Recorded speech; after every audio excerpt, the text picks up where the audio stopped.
नमस्कार, मैं हूं गुमान सिंह। आप देख रहे हैं Navo academy. No cut paste, no copy paste, only original teaching, वो भी आपके साथ। चैप्टर था नए प्रश्न नए विचार। महात्मा बुद्ध के बारे में हम चर्चा कर चुके हैं, उनकी जीवनी, उनकी ज्ञान प्राप्ति, उनकी शिक्षाएं। बेटा अब हम बात करना चाहते हैं एक नए टॉपिक जो आपके सिलेबस में दिया है, वो है उपनिषद। देखिए उपनिषद क्या है। उपनिषद भारतीय दर्शन का जो अध्यात्म वाला हिस्सा है उसकी बुनियाद है, इसलिए इसको अध्यात्म विद्या या पराविद्या भी कहा जाता है। उपनिषद का शाब्दिक अर्थ होता है गुरु के समीप बैठना। उपनिषद का शाब्दिक अर्थ क्या है? गुरु के समीप बैठना। जब शिष्य गुरु के समीप बैठ करके ज्ञान प्राप्त करते थे तो वो जो अवधारणा थी उसको कहा गया उपनिषद। चूंकि ये वेदों के अंतिम भाग है इसलिए इनको वेदांत भी कहा गया। वेदों के अंतिम भाग होने के कारण इनको वेदांत भी कहा गया। हालांकि ये परीक्षा में आपके कभी पूछा नहीं जाएगा, लेकिन ज्ञान के लिए जरूरी है। अगर आप उपनिषद पढ़े और वेदांत की चर्चा न की जाए तो मैं समझता हूं कि मेरा पढ़ाना व्यर्थ है। आपने 4 वेद पढ़े थे, लेकिन अगर हम उपनिषदों की बात करते हैं तो उपनिषदों की कुल जो संख्या है, कुल उपनिषद जो है वो उनकी संख्या है बेटा 108। लेकिन 108 में से प्रामाणिक जो माने जाते हैं वो माने जाते हैं 12। उपनिषदों की कुल संख्या 108, लेकिन जो प्रामाणिक उपनिषद है उनकी संख्या है 12। ईश का मतलब ईशोपनिषद, केनोपनिषद, ईश, केन, कठ, प्रश्न, मुंडक, मांडुक्य, ऐतरेय, तैत्तिरीय, छांदोग्य, कौशिकी, बृहदारण्यक और श्वेताश्वर। ये 12 उपनिषद जिनको प्रामाणिक माना गया है। और अगर आपने ये शब्द कहीं पढ़ा हो, सत्यमेव जयते, सत्य की हमेशा विजय होती है, ये भारत का आदर्श वाक्य है। भारत के राज चिन्ह जो कि 4 शेरों वाली आकृति है, सारनाथ स्तंभ से दी गई है, उसके नीचे ये लिखा होता है। इसका उद्गम भी उपनिषद से है और वो है मुंडक उपनिषद से। कई बार प्रश्न पूछा जाता है भारत का आदर्श वाक्य सत्य में जयते कहां से लिया गया है? आपका जवाब होना चाहिए मुंडक उपनिषद। उपनिषदों की संख्या 108, प्रामाणिक 12 के मैंने आपको नाम गिनाए हैं। उदाहरण के लिए सत्यमेव जयते जो भारत का आदर्श वाक्य है वो लिया गया है मुंडक उपनिषद से। गुरु के समीप बैठना इसका शाब्दिक अर्थ है, इसको वेदांत भी कहते हैं। अब हम आगे चलते हैं। उपनिषदों में है क्या? उपनिषदों में जो अध्यापकों और शिष्यों के बीच में बातचीत हो गई है उसका संकलन किया गया है। अध्यापकों अर्थात गुरु तथा शिष्यों के बीच में, शिष्यों के मध्य हुई बातचीत का संकलन है और वार्तालाप शैली में है, जिसको आप संवाद शैली भी कहते हैं। उपनिषदों में क्या है कि अध्यापकों अर्थात गुरु और शिष्यों के बीच में जो बातचीत हो गई है उसका वर्णन उपनिषदों में दिया गया है। अब हम आगे चलते हैं। उपनिषदों में अनेक प्रश्नों के उत्तर खोजने की बात कही गई है। अभ्यास में भी सीधा सीधा प्रश्न है कि उपनिषदों में किन प्रश्नों का जवाब खोजने की बात की गई है। तो इसको देखिए, हम ऐसे लिखते हैं यहां पर, उपनिषदों में निम्नलिखित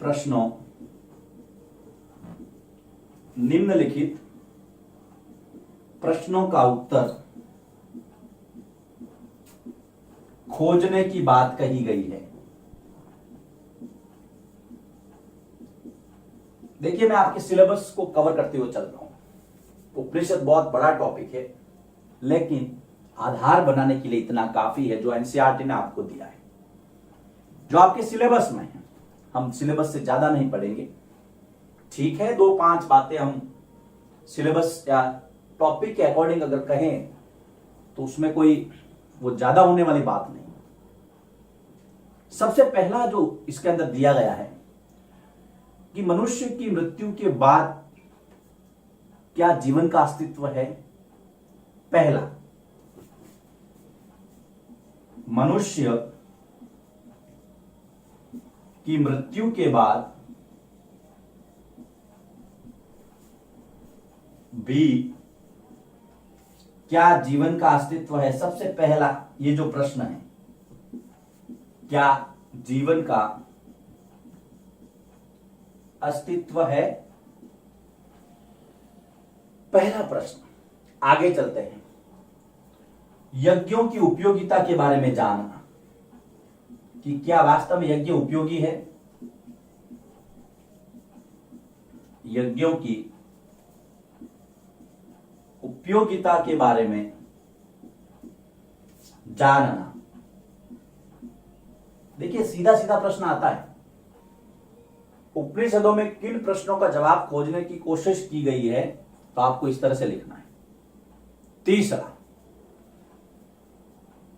ऐसा क्या है, ऐसी कौन सी चीज है जो मृत्यु के बाद भी बचा रहता है। हां, तीसरा, ऐसा क्या है या ऐसी कौन सी चीज है जो व्यक्ति की मृत्यु के बाद भी बचा रहता है। मृत्यु के बाद भी बचा रहता है, जो शाश्वत है। ये इन प्रश्नों को आपको जवाब ढूंढने के लिए उपनिषदों को पढ़ना है।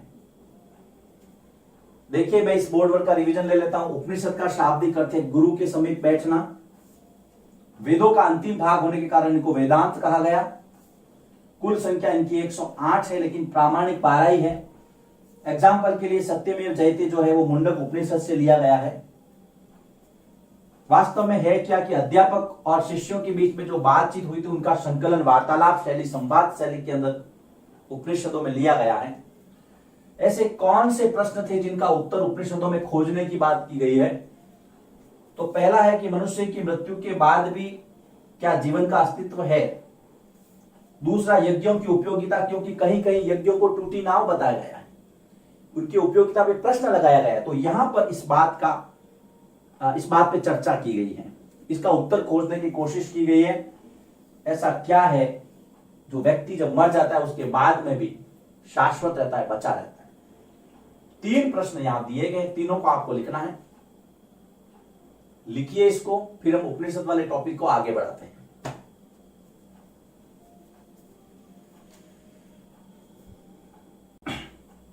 आगे बढ़ते हैं कि उपनिषदों में और क्या है। उपनिषदों में यह कहा गया कि आत्मा और ब्रह्म एक हैं, जो मृत्यु के बाद भी शाश्वत रहता है। देखिए, प्रश्न पहले हमने देखा था, अब उसका उत्तर दिया जा रहा है कि आत्मा तथा ब्रह्म दोनों एक ही है, और यही है जो मृत्यु के बाद में शाश्वत रहता है। यही मृत्यु के बाद शाश्वत अर्थात बचा रहता है, निरंतर रहता है, चिरंतन रहता है। ये कुछ नोट्स है जो आपके इस चैप्टर से मैंने निकाले हैं, आपको लिखने हैं। अब यहां पर कुछ चर्चाएं महिलाओं ने भी की हैं और उनके नाम आते हैं। उपनिषदों में कुछ चर्चाएं, उपनिषदों में कुछ चर्चाएं महिलाओं ने भी की है। महिलाओं ने भी की है, और उसमें एग्जाम्पल दिया जाता है। एक नाम आता है गार्गी का। गार्गी के नाम पे कई पुरस्कार भी दिए जाते हैं। शिक्षा के क्षेत्र में गार्गी पुरस्कार। एक और व्यक्तित्व है यहां पर, वो है महर्षि जाबाली। उनका नाम है सत्यकाम जाबाल। सत्यकाम जाबाल जो है वो अपनी आलोचनाओं के लिए जाने जाते थे। आलोचना मतलब किसी भी विषय को तर्क की कसौटी पर कसने के लिए जाने जाते थे। महर्षि जाबाली, जिसको सत्यकाम जाबाल, एक निर्धन ब्राह्मण जिसका नाम उसकी दासी मां के नाम पर पड़ा था। एक निर्धन ब्राह्मण, और इनका नाम जो है, इसकी जो दासी मां थी उसके नाम पर इसका नाम रखा गया, सत्यकाम जाबाल। इनके जो गुरु थे वो थे महर्षि गौतम। गौतम ने भी एक दर्शन दिया है, उसकी हम आगे चर्चा करेंगे जब हम 6 दर्शन पढ़ेंगे। इसको आपको याद में रखना है, उपनिषदों का विषय, फिर गार्गी और सत्यकाम जाबाल।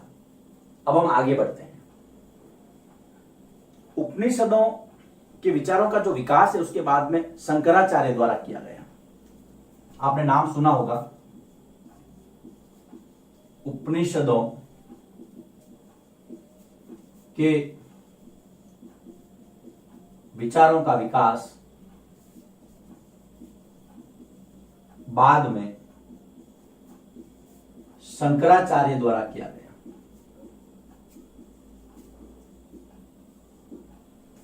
और आपको पता है कि महात्मा बुद्ध के ऊपर भी उपनिषदों का गहरा प्रभाव था।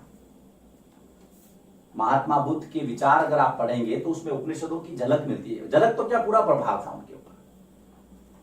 तो जो भारत का जो वैदिक साहित्य और वेदांत है, उससे उस समय का कोई भी व्यक्ति अछूता नहीं था।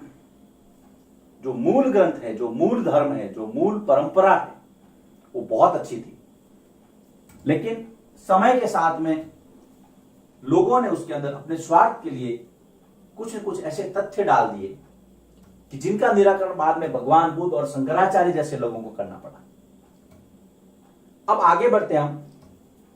एक नया फैक्ट दिया है यहां पर, अष्टाध्यायी। इसको लिखने वाले थे पाणिनि। पाणिनि द्वारा रचित पुस्तक का नाम है अष्टाध्यायी। इसको अष्टाध्यायी इसलिए कहा गया बेटा क्योंकि इसके अंदर 8 अध्याय थे। इसका विषय वस्तु है संस्कृत व्याकरण। इस किताब को व्याकरण की प्रथम पुस्तक का गौरव प्राप्त है। कई बार आता है। अष्टाध्यायी किसने लिखी? पाणिनि ने। संस्कृत भाषा से संबंधित व्याकरण के सूत्र और विषय लिखे गए थे। संस्कृत भाषा विषय के सूत्र, संस्कृत विषय के ना, और नियम, ये अष्टाध्यायी में है। सीधा सा प्रश्न आता है, अष्टाध्यायी किसने लिखी थी? पाणिनि ने लिखी थी। कई बार पूछ लेते हैं कभी कभी कि इसकी विषय वस्तु क्या है, तो संस्कृत व्याकरण है। यह आपको पता रखना है। मैं रिवीजन लेता हूं क्विक। उपनिषद में क्या लिखा है भाई कि आत्मा और ब्रह्मा एक है। ब्रह्मा नहीं, ब्रह्म। और ये मृत्यु के बाद में भी बचा रहता है। कुछ महिलाओं की भी चर्चा इसमें गार्गी का नाम दिया गया है। उसके बाद में एक निर्धन ब्राह्मण सत्यकाम जाबाल, जिसके गुरु गौतम बताए जाते हैं, ये अपनी आलोचनाओं के लिए जाने जाते थे और इनका जो नाम है वो अपनी दासी मां के नाम पर पड़ा। उपनिषदों के विचारों का बाद में संकलन शंकराचार्य द्वारा किया गया, प्रचार प्रसार भी हुआ। शंकराचार्य ने सनातन धर्म की पुनर्स्थापना के लिए शंकराचार्य जाने जाते हैं। बहुत कम उम्र में, भारत में ऐसे बहुत कम लोग हुए जिन्होंने कम उम्र में अपनी इतनी विद्या इकट्ठी कर ली थी, इतना ज्ञान उनके पास था। चाहे वो शंकराचार्य हो, चाहे विवेकानंद हो। शंकराचार्य भी बहुत कम उम्र में, जहां तक मुझे याद है 32-33 वर्ष की उम्र में इस दुनिया को छोड़ के चले गए थे। लेकिन उसके पहले उन्होंने सनातन धर्म का इतना अध्ययन किया और सारी विद्याएं वो जानते थे। विवेकानंद को भी देख लीजिए आप। चलिए आगे चलते हैं। उसके बाद में इंपॉर्टेंट फैक्ट है अष्टाध्यायी का। 8 अध्याय पाणिनि द्वारा लिखी गई ये संस्कृत व्याकरण की किताब थी। इसमें संस्कृत के सूत्र और नियम लिखे गए। तो उपनिषद वाला जो टॉपिक है वो यहां पर इस वीडियो में समाप्त होता है। अगले वीडियो में हम जानेंगे एक नया धर्म, एक नई चेतना, जैन धर्म के बारे में। लिखिए इसको, फिर हम आगे बढ़ते हैं।